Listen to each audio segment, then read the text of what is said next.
The galaxy was old. Empires had risen and fallen like waves on a shore. Stars had been born and died, and through it all, humanity had watched. But nobody knew that. To the 47 species of the Galactic Concord, humans were pleasant but ordinary. They had joined the Concord 300 years ago with 12 small colony worlds and a fleet of 80 ships. They were traders, diplomats, and entertainers. They made good wine and told funny jokes. They were not warriors. They were not conquerors. They were simply there. Captain Una stood on the bridge of her freighter, the Gentle Dawn, as Keth patrol ships surrounded her. The Keth were tall, scaled beings with 4 arms and cold eyes. They had stopped her vessel in neutral space, demanding payment for passage through territory they did not own. "You will pay the tariff," the Keth commander said through the communication screen. His voice was rough like stones grinding together. "Or we will take your cargo." Una smiled softly. She was a small woman with dark hair tied back in a simple knot. Her face showed no fear. "Of course, Commander. We do not wish for trouble. I will transfer the credits now." Her first officer, a young man named Hanul, looked at her with frustration in his eyes. "Captain, this is robbery. They have no right." "They have guns," Una said calmly. "We have cargo. The math is simple." She transferred the credits. The Keth ships pulled away without even a word of thanks. Hanul shook his head as he watched them go. "This is why nobody respects us," he muttered. "We always back down. We always pay. We always smile and bow." Una said nothing. She simply guided her ship back on course and continued her journey. But if Hanul had looked closely, he might have seen something strange in her eyes. Something old. Something patient. Far across the galaxy, on the great station called Concord Prime, Ambassador Dohun sat in a hall filled with representatives from every major species. The Relori delegation sat at the highest seats, as they always did. The Relori were ancient and proud, with silver skin and 6 eyes that saw everything and judged all of it lacking. Counselor Veth, the eldest of the Relori representatives, was speaking about fleet deployments along the galactic rim. He paused and looked down at the human section with amusement. "Perhaps our human friends could contribute to the border patrols," Veth said. His tone made it clear he was joking. "Oh, I forget. 80 ships. What could 80 ships possibly do?" Laughter rippled through the chamber. Not cruel laughter, but the kind that came from genuine amusement. The idea of humans defending anything was simply funny to them. Dohun smiled politely and bowed his head slightly. He was an older man with gray at his temples and calm, steady hands. He had been Earth's ambassador for 40 years. He had heard every joke, every dismissal, every gentle insult wrapped in diplomatic language. "We are happy to contribute however we can," Dohun said, "though I fear our humble fleet would only get in the way of your magnificent armadas." More laughter. The session continued. Dohun sat quietly through the rest of it, taking notes, nodding at appropriate moments, playing his role perfectly. After the session, Counselor Veth approached him in the corridor. The old Relori moved slowly, but his 6 eyes were sharp. "Ambassador," Veth said, "may I speak with you privately?" Dohun bowed. "Of course, Counselor. How may I help you?" They walked together to a quiet observation deck overlooking the stars. Veth was silent for a long moment, studying the human beside him. "Your species confuses me," Veth finally said. "You have been in the Concord for 3 centuries. In that time, you have done nothing remarkable. You trade, you talk, you make friends. But you never push. You never reach for more. Every other species I have known has tried to grow, to expand, to dominate. But not humans." Dohun shrugged slightly. "We are content with what we have." "That is what confuses me," Veth said. "I have lived for 400 years, Ambassador. I have seen many species claim contentment. It always hides something else. Fear, weakness, or secrets." Dohun's expression did not change. "What secrets could we possibly have, Counselor? We are an open book. Our worlds are small. Our fleet is smaller. We have nothing to hide." Veth studied him for a long moment. "Your archaeological expeditions. They always find ancient sites before anyone else. Sites from civilizations that died millions of years ago, and you never share what you discover." "Academic interest," Dohun said smoothly. "We are curious about history. Surely that is not suspicious." "Perhaps not," Veth said, but his 6 eyes narrowed slightly. "Perhaps not." He turned and walked away, leaving Dohun alone on the observation deck. The ambassador watched him go, then turned to look at the stars. His calm expression remained, but something shifted behind his eyes. A weight, a burden carried for longer than anyone could imagine. Deep beneath the surface of Earth, in a facility that appeared on no map and existed in no record, Admiral Tyra walked through corridors carved from ancient stone.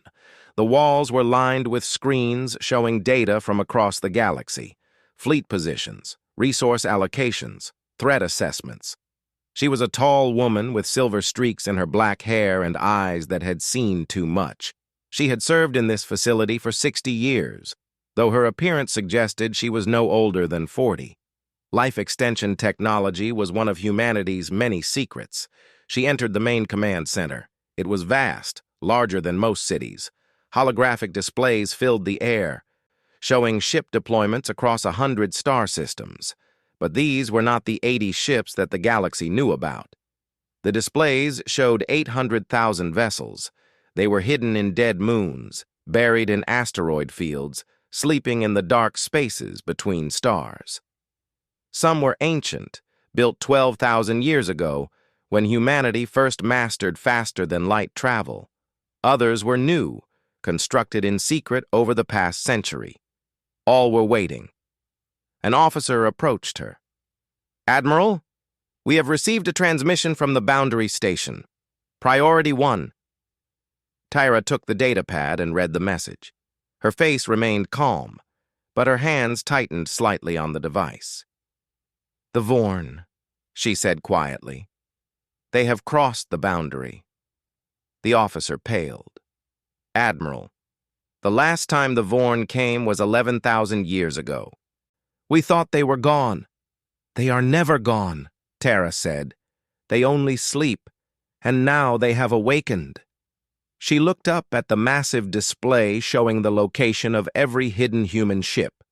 For 300,000 years, humanity had watched the galaxy. They had seen 11 great civilizations rise and fall. They had learned that strength shown was strength challenged, so they had hidden. They had waited. They had prepared. Now, the waiting was over. Tyra pressed a button on the command console. Across the galaxy, in shipyards hidden from all eyes, ancient engines began to hum. Crews awoke from cryo-sleep. Weapons systems powered up for the first time in millennia. "Send the signal to all fleet commanders," Tyra said. Her voice was steady, but there was something in it that had not been there for a very long time. "Tell them it is time." The great secret of humanity was about to be revealed, and the galaxy would never be the same. The Vorn came like a black tide from beyond the edge of known space. Their ships were vast and terrible, covered in spines and sharp angles. They did not communicate. They did not negotiate. They simply consumed. The Keth Dominion was the first to fall. High Commander Dreth stood on the bridge of his flagship as the Vorn fleet appeared on his sensors. He was the greatest military leader his species had ever produced. He had won 37 wars. He had never known defeat. He lasted 4 hours. The Vorn weapons tore through Keth shields like they were made of paper. Their ships moved in perfect coordination, as if controlled by a single mind. Dreth's fleet of 2,000 warships was reduced to burning wreckage in less than a day. 17 Keth colony worlds fell in the first week. Billions died. Those who survived wished they had not. The Vorn did not take prisoners. They took everything else. Panic spread across the galaxy. The Galactic Concord called an emergency meeting on Concord Prime. Representatives from every species gathered, their faces showing fear that most of them had never felt before. Counselor Veth stood before the assembly. For the first time in his 400 years, the old Rilori looked afraid. "Our scouts have confirmed the enemy numbers," Veth said. His voice trembled slightly. "The Vorn have over 100,000 ships. Their technology is beyond anything we have encountered. Our combined fleets number less than 30,000. We cannot stop them." Silence filled the chamber. Some representatives wept. Others sat in stunned disbelief. The Rilori, who had always been so proud, looked broken. Ambassador Dohun rose from his seat in the human section. "Counselor, may I address the assembly?" Veth looked at him with tired eyes. "Ambassador, this is not the time for empty words. What can you possibly offer? Your 80 ships?" "I offer the truth," Dohun said simply. "If the assembly will hear it." Something in his voice made Veth pause. There was no fear in the human's eyes, no panic. There was something else, something ancient and certain. "Speak," Veth said. Dohun walked to the center of the chamber. Every eye turned to him. The small, unremarkable human from the small, unremarkable species. "Everything you believe about humanity is wrong," Dohun began. "We did not discover faster-than-light travel 3,000 years ago. We discovered it 300,000 years ago. We are not a young species finding our place in the galaxy. We are the oldest spacefaring civilization that still exists." Murmurs filled the chamber. Some laughed in disbelief. Others stared in confusion. "We have watched every empire rise in this galaxy," Dohun continued. "The Rilori, the Keth, the dozen species that came before them. We watched them build their civilizations. We watched them grow proud and strong. And 11 times we watched the Vorn come and destroy everything." The laughter stopped. The chamber grew very quiet. 11 times, Dohun repeated. 11 extinction events, 11 civilizations wiped from existence. We survived the first wave long before any of your species existed. We learned the hardest lesson the universe can teach, and we swore an oath. Never again would any species face the darkness alone. Counselor Veth stepped forward. His 6 eyes were wide. "If what you say is true, why hide? Why pretend to be weak?" "Because strength shown is strength challenged," Dohun said. "We learned that too. Every time we revealed our power, we became a target. Other species feared us, attacked us, tried to destroy us before we could destroy them. So we chose a different path. We hid our strength. We watched from the shadows. We prepared." He pressed a button on a small device in his hand. The chamber's main display flickered and changed. Instead of showing the Vorn advance, it showed something else. Something that made every representative in the chamber gasp. Ships. Hundreds of thousands of ships. Hidden in dead moons, buried in asteroid fields, waiting in the cold spaces between stars. 847,000 warships, Dohun said. Some are older than your civilizations. Some were built last year. All of them are ready. On Earth, in the hidden command center, Lieutenant Hanul stood in shock. He had been Captain Yuna's first officer just 3 days ago. Now he was here, surrounded by technology he could not understand, learning truths that shattered everything he knew. Scholar Mirai stood beside him. She was an older woman with kind eyes and gray hair. She had spent her life studying the true history of humanity. Now she was tasked with explaining it to others. "I know this is overwhelming," Mirai said gently. "It was overwhelming for me, too, when I first learned." "How is this possible?" Hanul asked. How could we hide something this big for so long? Practice, Mireille said, and patience. We have been doing this for a very, very long time. She led him to a viewing gallery that overlooked an underground hangar. Inside were ships unlike anything he had seen before. They were elegant and deadly, their hulls marked with symbols from languages that had been dead for millennia. These ships were built 9,000 years ago, Mireille explained. They fought in the 7th Vorn invasion. They helped save a species called the Threll, who built cities of crystal on their homeworld. The Threll are gone now, extinct from a plague 2,000 years later. But for a while, because of these ships, they lived. Hanil stared at the ancient vessels. Why do we do this? Why do we keep fighting for others? Mireille was quiet for a moment. Because we remember what it was like to be alone. When the first Vorn came, we had no one to help us. We barely survived. We lost our original homeworld. We lost 90% of our population. We built ourselves back from almost nothing, and we swore that we would never let another species experience that loneliness, that despair. She turned to face him. This is our purpose, Lieutenant. This is why we exist.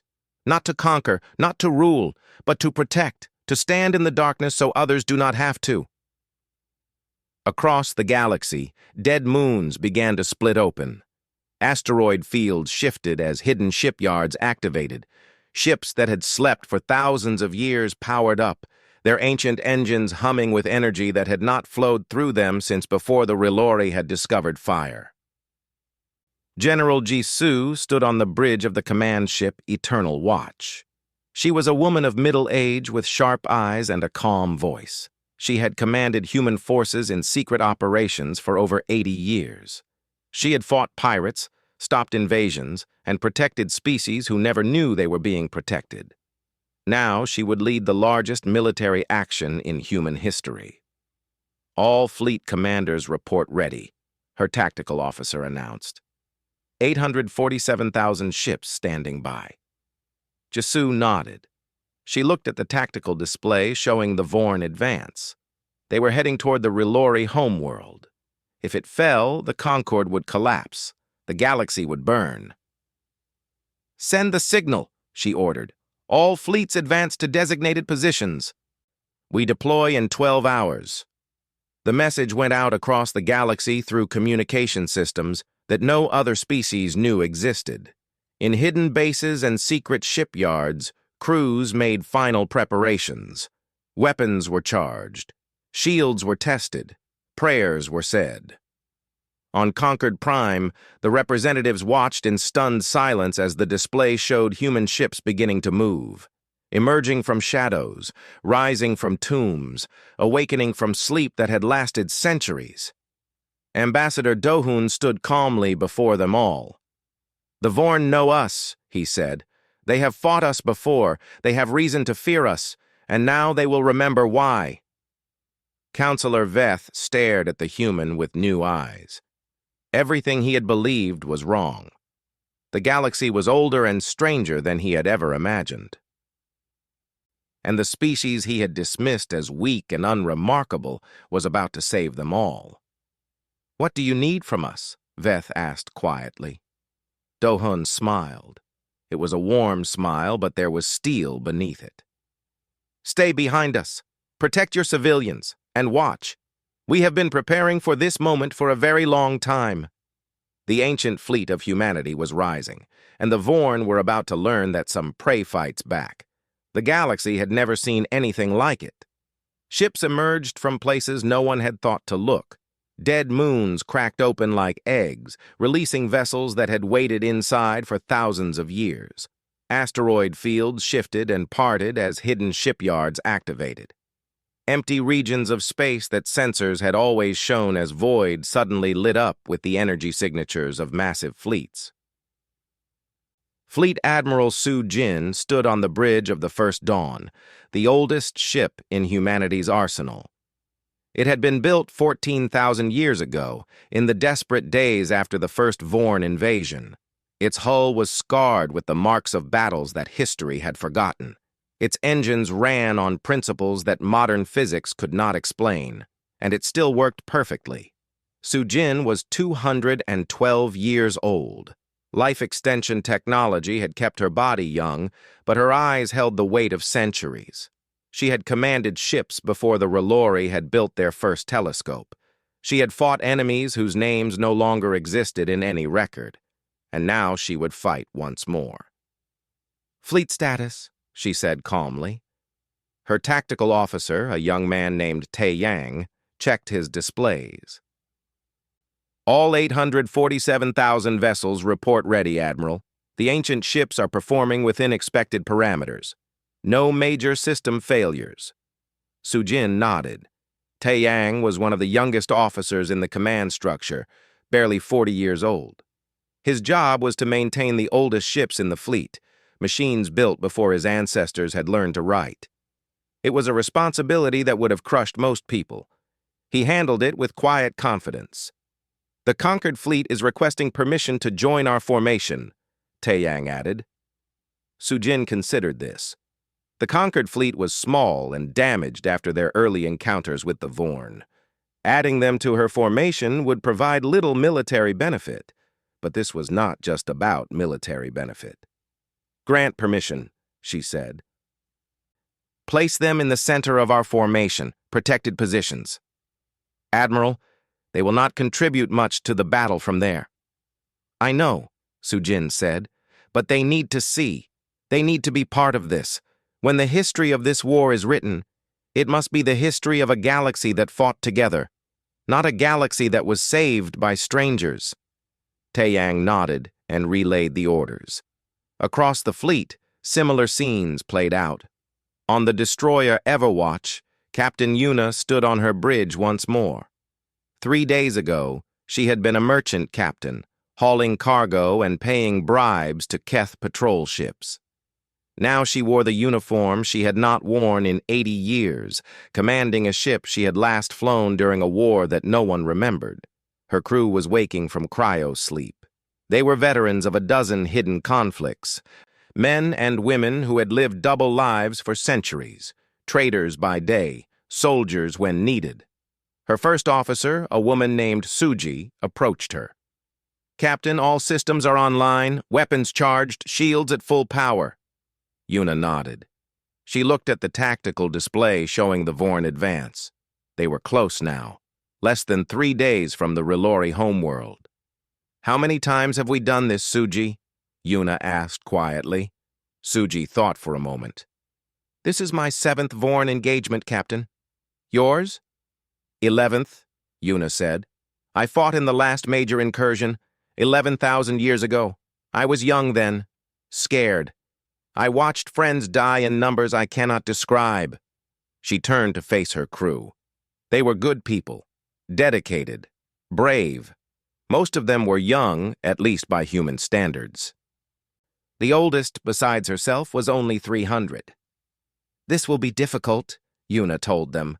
"The Vorn are not like other enemies. They do not feel fear. They do not feel doubt. They only consume. But we have beaten them before. We will beat them again, not because we are stronger, but because we remember what we are fighting for." On Concord Prime, Counselor Veth watched the displays with growing amazement. Human ships continued to appear from every corner of the galaxy. The numbers kept climbing: 800,000, 820,000, 847,000. Ambassador Dohun stood beside him. The human looked tired but calm. "How?" Veth asked. "How did you build all of this without anyone knowing?" "Time," Dohun said simply. "We have had more of it than you can imagine, and we learned to be patient. Every generation added a little more. A shipyard here, a fleet there, hidden in places no one looked. But the resources alone would be staggering. The metals, the fuel, the labor. We planned carefully. We harvested asteroids in dead systems. We built factories on moons around stars that no one had named. We worked slowly, carefully, never taking enough to be noticed." Dohun paused. "And we recycled. Every ship you see out there has been repaired and rebuilt dozens of times. The hull of the first Dawn is 14,000 years old, but its engines were replaced last century. We are not wasteful people, Counselor. We cannot afford to be. Veth was silent for a long moment. Then he asked the question that had been burning in his mind since the revelation. Why did you never help us before? The Keth and the Rilori have fought wars against each other for centuries. Millions have died. You could have stopped it. Dohun's expression grew sad. Yes, we could have, and we debated it many times. But we learned long ago that interfering in every conflict creates dependency. Species that never face challenges never grow strong, never develop their own solutions, never mature. So you let us kill each other. We let you make your own choices, your own mistakes. We only intervene when extinction threatens, when the darkness comes. He looked at the displays showing the Vorn fleet. This is what we are for, Counselor. Not to rule you, not to guide you, but to stand between you and annihilation. The fleets gathered near the Rilori homeworld. It was a beautiful planet, covered in silver forests and crystal cities. 12 billion Rilori lived there.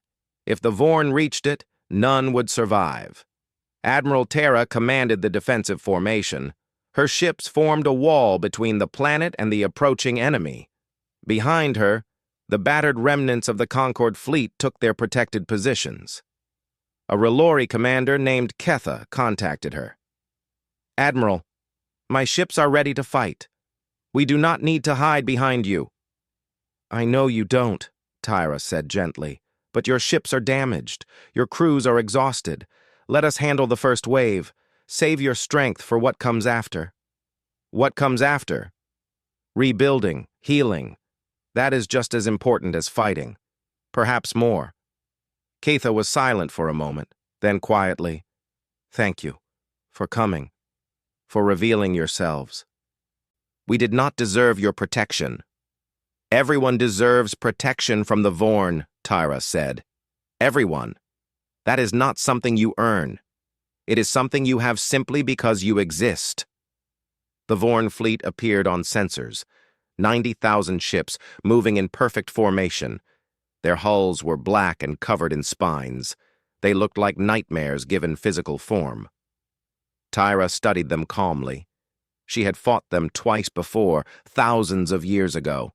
She remembered their tactics, their weaknesses, their terrible, relentless hunger. All ships prepare for engagement, she ordered. Remember your training, remember why we fight, and remember that we have beaten them before. Across the fleet, crews made final preparations. Prayers were whispered, hands steadied on controls, eyes fixed on the approaching darkness. The Vorn sensors swept over the human formation. For a moment, there was hesitation in their advance. The Vorn overmind, the vast collective intelligence that controlled their entire species, processed what it was seeing. It remembered. Somewhere in its ancient memory, buried under millennia of conquest and consumption, it remembered these ships. It remembered the taste of defeat. But the Vorn did not retreat. They had come too far, consumed too much. They would not stop now. The two fleets closed. Weapons began to charge. The largest battle in galactic history was about to begin. Admiral Sujin watched from the first dawn. Her voice was calm when she gave the order that would echo through history. All ships, engage! And the ancient fleet of humanity opened fire. The human fleet's opening salvo lit up the void like a second sun. Weapons that no living species had ever seen tore across the distance between the two armadas, beams of energy that bent space itself, projectiles that moved faster than light, missiles that carried warheads designed to collapse matter into nothing. The Vorn shields, which had shrugged off every attack the Conquered had thrown at them, flickered and failed. Their ships exploded by the thousands in the first minute. Admiral Terra watched from her command ship as her fleet demonstrated what 300,000 years of military development could produce. Maintain formation, she ordered calmly. Do not overextend. Let them come to us. The Vorn came. They always came. They did not know how to do anything else. But for the first time in their ancient existence, they were dying faster than they could advance. On the other side of the battlefield, General Jisoo led the counteroffensive. Her fleet had positioned itself behind the Vorn armada, cutting off their retreat. Now she pushed forward, driving them toward Tyra's defensive line. "General, we are detecting unusual energy signatures from the Vorn command ships," her sensor officer reported. "They appear to be charging something." Jisoo studied the data. "Dispersion protocol. All ships, spread formation immediately." Her fleet scattered just as the Vorn unleashed their desperation weapon. A wave of destructive energy rolled across space, turning everything in its path to dust. If the human ships had stayed in tight formation, thousands would have been destroyed. Instead, only 12 were lost. "Reform and continue advance," Jisoo ordered. Her voice did not waver. 12 ships. Hundreds of lives. She would mourn them later, for now there was only the battle. Between the two human fleets, the Vorn were trapped. For the first time in their history, they were the prey. Pilot Yoonji flew her fighter through the chaos. She was 28 years old, young by human standards, and this was her first major battle. Her hands were steady on the controls, but her heart pounded in her chest. Around her, other human fighters engaged Vorn interceptors. The enemy craft were fast and deadly, but the human pilots had trained for centuries in simulators built from memories of past Vorn wars. They knew every tactic, every weakness. "Blue Squadron, form on me," Yoonji commanded. "Target their carrier ships, aim for the connection points." Her squadron dove toward a massive Vorn carrier. Its hull was covered with smaller ships, docked and waiting to launch. Yoonji lined up her shot and fired. Her weapons tore through the connection points where the smaller ships attached. Dozens of Vorn interceptors tumbled away into space, unable to launch. The carrier, crippled, began to drift. "Good shooting, Blue Leader," her wingman said. "Moving to next target." They flew on. All around them, the battle raged. Human ships moved with precision and coordination that came from practice measured in millennia. Vorn ships attacked with mindless ferocity, but ferocity was not enough against enemies who had spent longer preparing for this moment than most species had existed. Admiral Soo-jin observed the battle from the first dawn. The tactical displays showed the Vorn losses climbing. 20,000 ships destroyed, 30,000, 40,000, but she did not celebrate. She knew the Vorn too well for that. "They are not retreating," Taeyang noted. "They should be retreating by now." "They never retreat," Soo-jin said. "Not from normal battles, but this is different. We are hurting them badly enough that even they should recognize the need to withdraw." She studied the display carefully. "Something is wrong." A communication came through from General Jisoo. "Admiral, we have captured data from a disabled Vorn command ship. You need to see this." The data appeared on Soo-jin's display. She read it, and her ancient heart grew cold. The Vorn were not invading. They were fleeing. Deep in the Vorn collective memory was something called the Silence. It was not a species. It was not a force. The Vorn did not have words for what it was.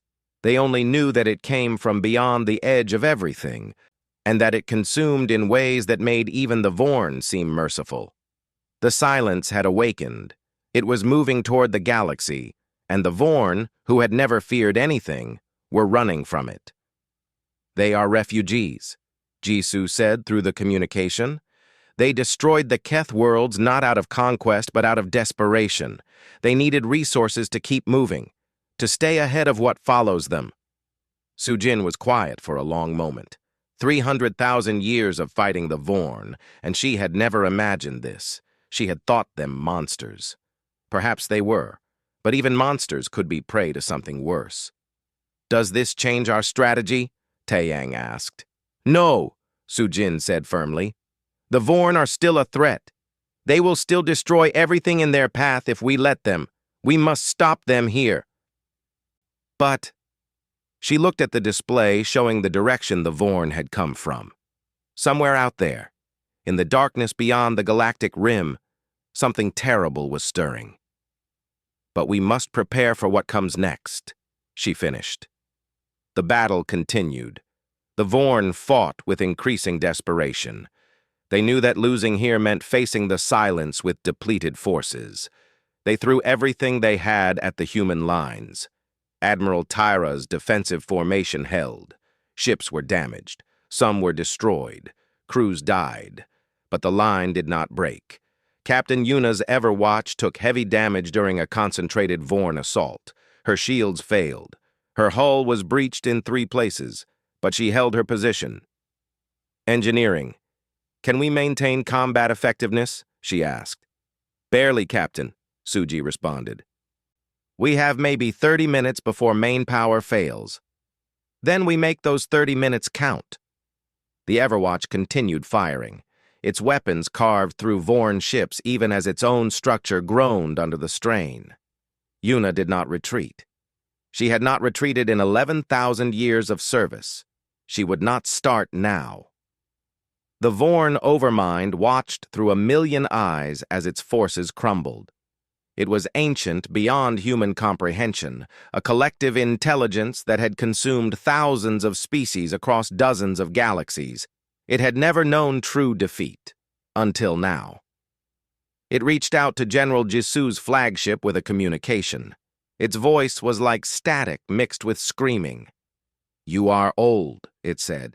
We remember you. You burned our hives once before. We thought you were extinct.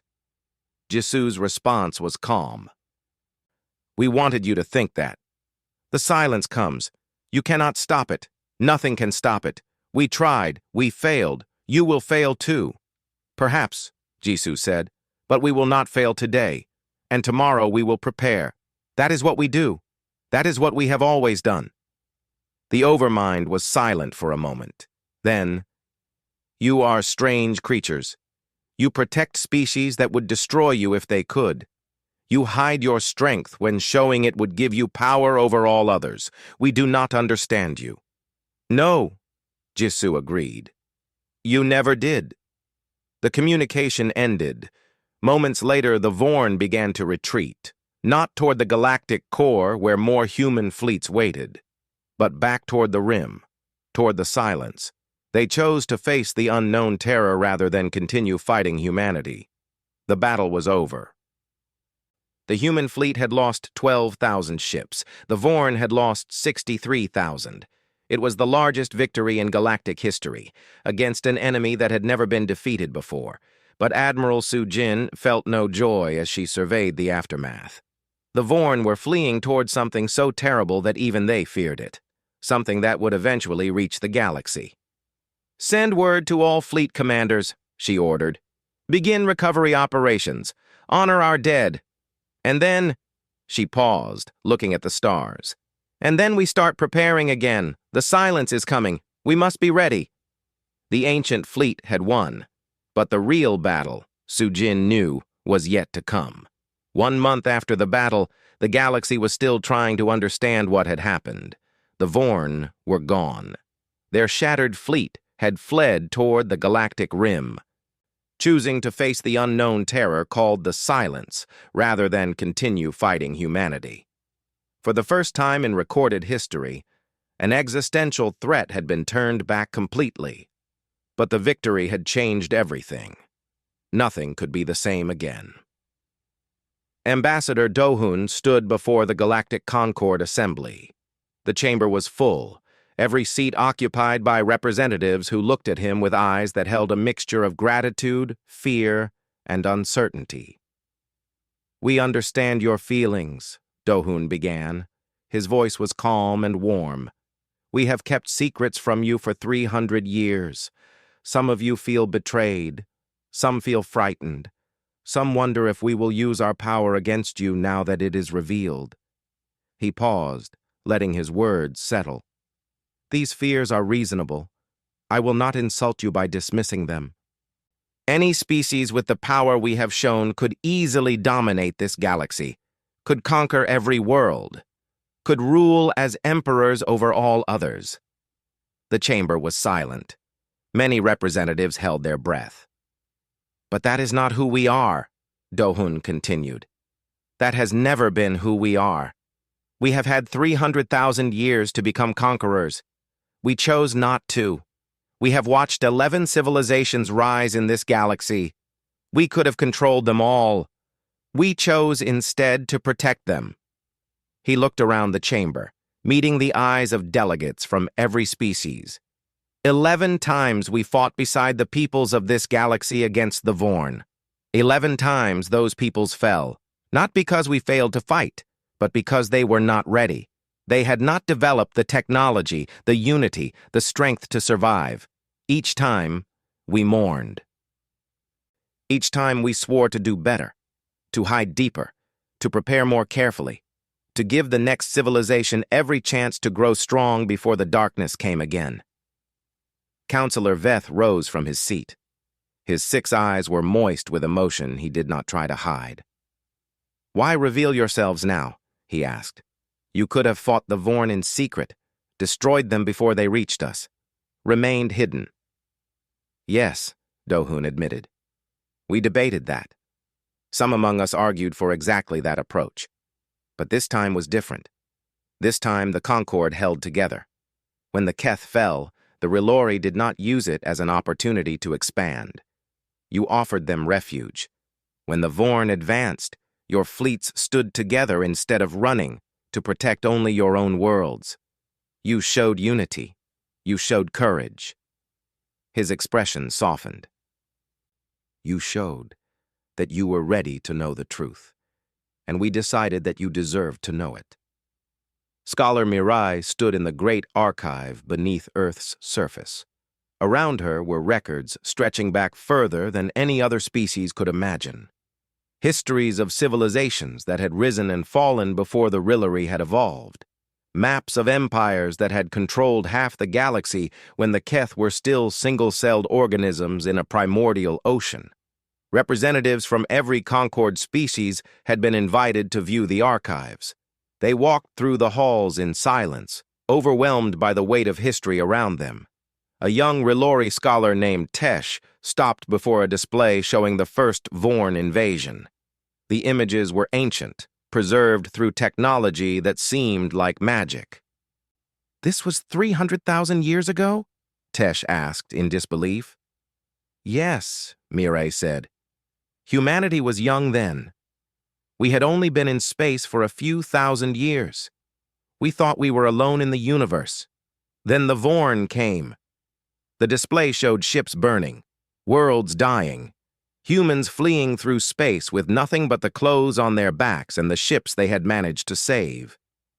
We lost our original homeworld in that war," Mirai continued. "Earth is not where we began. It is where we rebuilt. We were refugees once, like the Keth are now. We know what it means to lose everything and start again." Tesh was quiet for a long moment. Then he asked, "The silence that the Vorn mentioned. Do you know what it is?" Mirai shook her head. "No. We have searched our records. We have found only fragments, hints. The Vorn themselves may not fully understand what they are fleeing from. But we know it is coming. We know it is dangerous. And we know we must prepare." Fleet Admiral Sujin addressed the assembled fleet commanders through a secure communication network. Her face was tired, but determined. "The war against the Vorn is over," she said. "But our work continues. Intelligence suggests that the silence, whatever it is, will reach the galactic rim within the next 1,000 years. Perhaps sooner. Perhaps much sooner." She looked at each commander in turn. "We will not disband. We will not return to hiding. The galaxy knows about us now. Some will fear us. Some will resent us. But we will continue our mission. We will prepare for what comes next." "Admiral," General Jisoo asked, "what about the Concord? Do we integrate with their military structure?" "No," Sujin said firmly. We remain independent. Our technology is too dangerous to share fully. Our methods are too different. But we will work alongside them, train with them, help them grow stronger." She paused. "We have always been guardians. That does not change. What changes is that now they know we are watching over them. Some may find comfort in that. Others may find it threatening. We will earn their trust through our actions, not our words." Back on Concord Prime, Ambassador Dohon concluded his address. "The Concord has offered humanity leadership of the unified galactic defense. We are grateful for this honor, but we must decline." Murmurs of surprise filled the chamber. "We did not do this for power," Dohun explained. "We did not fight the Vorn to gain control over others. We fought because we remember what it is to be alone in the dark. We remember the fear, the despair, the terrible silence of a universe that does not care if you live or die." His voice grew stronger. "We will stand beside you. We will protect you. We will fight with you against whatever darkness comes next. But we will not rule you. We will not make your decisions for you. We will not take away the freedom that makes civilizations worth protecting." Counselor Veth stepped forward. His voice rang through the chamber. "I have lived for 400 years. I have seen much. I have doubted much. But I have never seen anything like what humanity has shown us. Not their ships, not their weapons, but their restraint, their humility, their refusal to dominate even when they easily could." He turned to face the other delegates. "I was wrong about them. We all were. They are not the unremarkable species we thought. They are guardians. They have been watching over us for longer than we can comprehend. And they ask for nothing in return except that we grow, that we become better, that we prepare for the challenges ahead." One by one, the delegates rose to their feet. The chamber filled with applause. 300 years of dismissal and mockery were replaced in a moment by recognition and respect. Dohun bowed his head humbly. He did not smile. He did not celebrate. He simply accepted the moment for what it was, a beginning, not an end. 6 months later, Captain Yuna stood on the bridge of a new freighter. The Everwatch was being repaired in a shipyard above Earth, its ancient hull being patched and strengthened for whatever battles lay ahead. Until it was ready, she had returned to her merchant work. Hanul stood beside her, now her first officer by choice rather than assignment. He had learned the truth about humanity. He had seen the ancient fleet. He had watched the Vorn retreat in fear. And he had chosen to continue serving under Yuna in her cover role. "It feels strange," he admitted, "going back to hauling cargo after everything we've seen." Yuna smiled. "This is the work, too. Being here, being normal, watching, waiting. Waiting for what?